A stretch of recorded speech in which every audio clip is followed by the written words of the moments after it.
Hello everybody. I'm back. I have to tell you something. So when I go to here, all right. Look at this.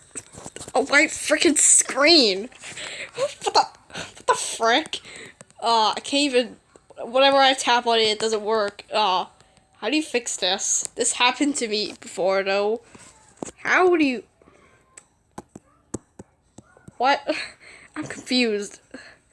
I can't uninstall the app and reinstall it because, look, I don't have enough storage. Oh, well. I guess I'm not gonna be making Gacha Life videos anymore. I'm gonna be posting Gacha Club videos. Do you know how to fix this?